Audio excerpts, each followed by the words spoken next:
የግርማዊት ኃይሉ ቤተሰቦች እንዴት ናችሁ? ኦኬ የዛሬ ርዕሳችን ፍቅር ይላል። ፍቅር ምን ማለት ነው? ፍቅር ማለት በአንድ ቃል ሊገለጽ የማይችል ነገር ግን ሕይወትን ትርጉም የሚሰጥ ትልቅ ኃይል ነው። ብዙዎቻችን ፍቅርን እንደ ስሜት ብቻ እናየዋለን። ነገር ግን ፍቅር ማለት ከስሜት በላይ ነው፣ ውሳኔም ነው። ፈላስፎቻችንና ገጣሚዎች ለዘመናት ሲተረጉሙት ኖረዋል። ነገር ግን ፍቅር ለእያንዳንዱ ሰው የሚሰጠው ትርጉም ይለያያል። ፍቅር በተለያየ ምልክቶች ይገለጣል። ራስን መውደድ ነው መጀመሪያ። ራስን ሳታከብርና ሳትወድ ሌላውን መውደድ አትችልም።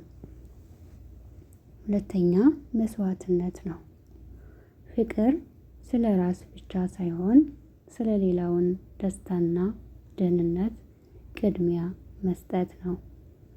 ሶስተኛ መቻቻል ነው። የሰውን ድክመትና ጉድለት አውቆ ያንን ተቀብሎ አብሮ መጓዝ ነው።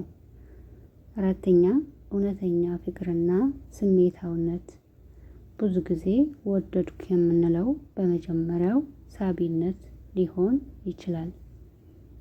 ነገር ግን እውነተኛ ፍቅር የሚለካው በጊዜ ሂደት ነው።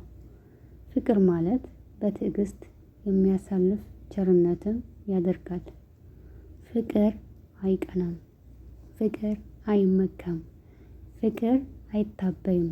ፍቅር ማለት በደስታ ጊዜ ብቻ ሳይሆን በችግርና በፈተና ወቅት አብሮ መቆም ነው። መተማመንም መገንባትና ለአንድ ዓላማ በጋራ መሰለፍ ነው።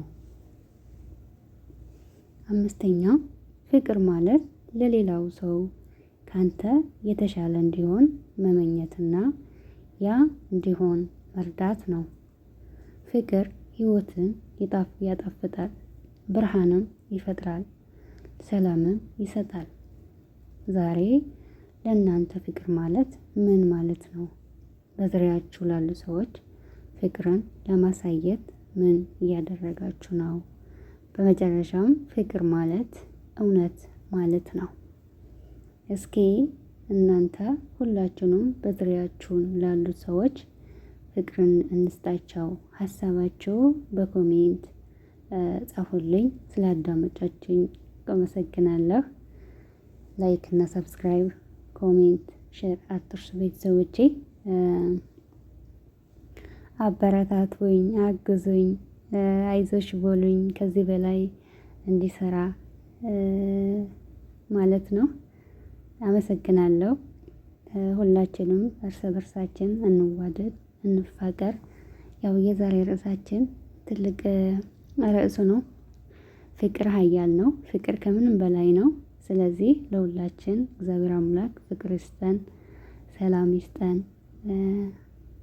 ፍቅርና ሰላም እመኛለሁ ለሰው ዘር በሙሉ። ስላዳመጣችሁኝ በድጋሚ አመሰግናለሁ።